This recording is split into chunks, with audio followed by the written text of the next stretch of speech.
ಶ್ರೀನಿವಾಸರಿಗೆ ದೇವಸ್ಥಾನವನ್ನು ಕಟ್ಟಿದ ದೊಡ್ಡ ಭಕ್ತರಾದ ತೊಂಡಮಾನ್ ಚಕ್ರವರ್ತಿ ಆ ಸ್ವಾಮಿಯೇ ಕ್ಷಮಿಸಕ್ಕಾಗದೇ ಇರೋ ತರ ದೊಡ್ಡ ಪಾಪವನ್ನು ಮಾಡಿದ್ರು. ನಿಜ ಹೇಳ್ಬೇಕಂದ್ರೆ ಅವರು ಮಾಡಿದ ತಪ್ಪಿಂದಾನೆ ಇವಾಗ ಸ್ವಾಮಿಯನ್ನು ನಿಜವಾದ ರೂಪದಲ್ಲಿ ನೋಡಕ್ಕಾಗದೆ ಅವರನ್ನ ವಿಗ್ರಹದ ರೂಪದಲ್ಲಿ ನಾವು ನೋಡ್ತಾ ಇದ್ದೀವಿ. ಆ ತೊಂಡಮಾನ್ ಚಕ್ರವರ್ತಿ ಮಾಡಿದ ಅಷ್ಟು ದೊಡ್ಡ ಪಾಪ ಏನು ಅನ್ನೋದನ್ನ ಈ ವಿಡಿಯೋದಲ್ಲಿ ನಾವು ನೋಡೋಣ.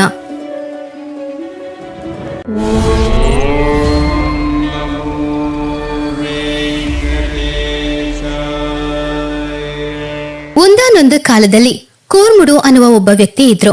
ಕೂರ್ಮುಡುವಿಗೆ ತನ್ನ ತಂದೆ ಅಂದ್ರೆ ಅಷ್ಟು ಪ್ರೀತಿ. ಅವರ ತಂದೆ ತೀರ್ಕೊಂಡ ನಂತರ ಕೂರ್ಮುಡು ಅವರ ಆಸ್ತಿಯನ್ನು ಗಂಗೆ ನೀರಿನಲ್ಲಿ ಹಾಕೋದಕ್ಕೋಸ್ಕರ ತನ್ನ ಹೆಂಡತಿ ಹಾಗೂ ಮಗನ ಜೊತೆ ಹೊರಟ್ರು. ಹೋಗುವ ದಾರಿಯಲ್ಲೇ ಅವರಿಗೆ ಅವರ ಹೆಂಡತಿ ಗರ್ಭಿಣಿಯಾಗಿರೋ ವಿಷಯ ತಿಳಿಯಿತು. ಅವರು ಗರ್ಭಿಣಿ ಅನ್ನೋದ್ರಿಂದ ಅವರಿಂದ ಸರಿಯಾಗಿ ನಡಿಲಿಕ್ಕಾಗ್ಲಿಲ್ಲ. ಕೂರ್ಮುಡುಗೆ ಒಂದು ಕಡೆ ಅವರ ತಂದೆಯ ಆಸ್ತಿ, ಇನ್ನೊಂದು ಪಕ್ಕ ತನ್ನ ಹೆಂಡತಿ ಹಾಗೂ ಮಗ ತುಂಬಾ ಭದ್ರವಾಗಿರುವ ಒಂದು ಜಾಗದಲ್ಲಿ ಇರ್ಬೇಕು ಅಂತ ಅಂದ್ಕೊಂಡ್ರು. ಆವಾಗ ಕೂರ್ಮುಡುಗೆ ತೊಂಡಮಾನ್ ಚಕ್ರವರ್ತಿಯ ಬಗ್ಗೆ ನೆನಪಾಯಿತು. ತಕ್ಷಣ ಕೂರ್ಮುಡು ತೊಂಡಮಾನ್ ಚಕ್ರವರ್ತಿಯ ಹತ್ತಿರ ತನ್ನ ಮಗ ಹಾಗೂ ಹೆಂಡತಿಯನ್ನು ಕರ್ಕೊಂಡು ಹೋದ್ರು. ರಾಜರಿಗೆ ನಮಸ್ಕಾರ ಮಾಡಿ, ರಾಜ, ನನ್ನ ತಂದೆಯ ಆಸ್ತಿಯನ್ನು ನಾನು ಗಂಗಾ ನೀರಿನಲ್ಲಿ ಬಿರ್ಸಕ್ ಹೋಗ್ತಾ ಇದ್ದೀನಿ. ಅಷ್ಟು ದೂರ ಬರ್ಲಿಕ್ಕೆ ನನ್ನ ಹೆಂಡತಿ ಹಾಗೂ ಮಗನಿಗೆ ತುಂಬಾನೇ ಕಷ್ಟ ಆಗ್ತಾ ಇದೆ. ನಾನು ಅಲ್ಲಿಗೆ ಹೋಗಿ ಬರೋ ತನಕ ಅವರಿಬ್ರನ್ನು ಇಲ್ಲೇ ಜೋಪಾನವಾಗಿ ನೋಡ್ಕೊಳ್ಳಿ ಅಂತ ಹೇಳ್ದ. ಆವಾಗ ತೊಂಡಮಾನ್ ರಾಜ ಅವರ ಹತ್ತಿರ, ನಾನು ಅವರನ್ನ ಜೋಪಾನವಾಗಿ ನೋಡ್ಕೊಳ್ತೀನಿ, ನೀವು ಭದ್ರವಾಗಿ ಹೋಗ್ಬಿಟ್ ಬನ್ನಿ ಅಂತ ಹೇಳಿದ್ರು. ಅದನ್ನು ಕೇಳಿದ ಕೂರ್ಮುಡು ಸಂತೋಷದಿಂದ ಅಲ್ಲಿಂದ ಹೊರಟ. ತೊಂಡಮಾನ್ ಚಕ್ರವರ್ತಿ ಕೂರ್ಮುಡುವಿನ ಹೆಂಡತಿ ಹಾಗೂ ಮಗನನ್ನು ಅವರ ಅರಮನೆಯಿಂದ ಸ್ವಲ್ಪ ದೂರದಲ್ಲಿ ಇರುವ ಒಂದು ಅಂದವಾದ ಜಾಗದಲ್ಲಿ ಅವರಿಬ್ರನ್ನ ಇಟ್ಟಿದ್ರು. ಅವರಿಗೆ ಆ ಹಲವು ದಿನಗಳಿಗೆ ಬೇಕಾಗಿರುವ ಬಟ್ಟೆ, ಆಹಾರ ಎಲ್ಲವನ್ನು ಕೊಟ್ಕಳಿಸಿ ಕಾವಲರುಗಳನ್ನ ಅಲ್ಲಿಗೆ ಕಳಿಸಿ ಅಲ್ಲಿಗೆ ಕಾವಲಿರಿ ಅಂತ ಹೇಳಿದ್ರು. ಕೆಲವು ದಿನಗಳ ನಂತರ ತೊಂಡಮಾನ್ ರಾಜ ಅವರು ಅಲ್ಲಿ ಇರುವ ವಿಷಯವನ್ನೇ ಮರೆತು ಬಿಟ್ರು. ಕಾವಲರು ಕೂಡ ಅಲ್ಲಿ ಇಲ್ಲ. ಹಾಗೆ ಅಲ್ಲಿದ್ದವರು ಎಲ್ರೂ ಕೂಡ ಅವರು ಇರೋ ವಿಷಯನ ಮರೆತರು. ಒಂದು ವರ್ಷದ ನಂತರ ಕಾಶಿ ಯಾತ್ರೆನ ಮುಗಿಸ್ಕೊಂಡು ಕೂರ್ಮುಡು ತೊಂಡಮಾನ್ ಚಕ್ರವರ್ತಿ ಹತ್ರ ಬಂದು, ನನ್ನ ಮಗ ಪತ್ನಿ ಎಲ್ಲಿ ರಾಜ ಅಂತ ಕೇಳಿದ್ರು. ತೊಂಡಮಾನ್ ಚಕ್ರವರ್ತಿಗೆ ಆವಾಗ್ಲೇ ಎಲ್ಲ ನೆನಪಾಗಿತ್ತು.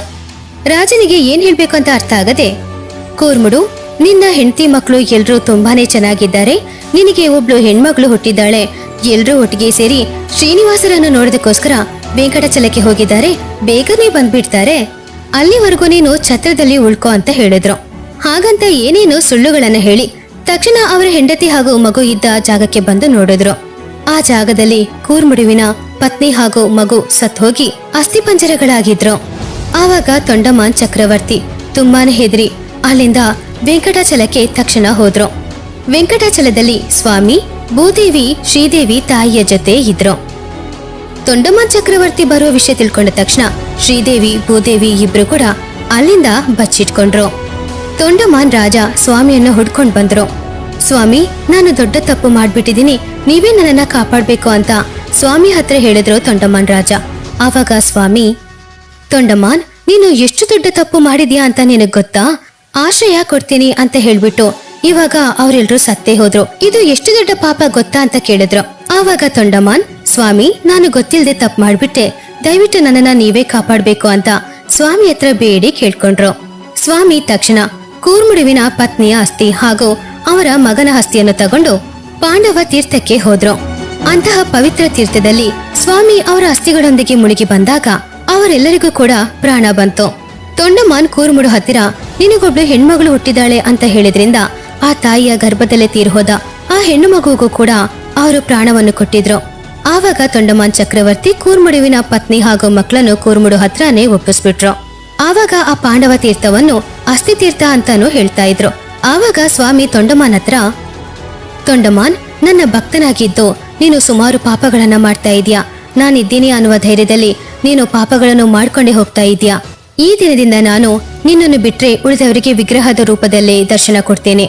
ನನ್ನ ಭಕ್ತರು ಎಲ್ಲರಿಗೂ ಕೂಡ ನಾನು ವಿಗ್ರಹದ ರೂಪದಲ್ಲೇ ದರ್ಶನ ಕೊಡ್ತೀನಿ ಅಂತ ಅವರು ತಿರುಮಲೆಯಲ್ಲಿ ವಿಗ್ರಹವಾಗಿ ಬದಲಾದ್ರು. ಓಂ ನಮೋ ವೆಂಕಟೇಶಾಯ ನಮಃ.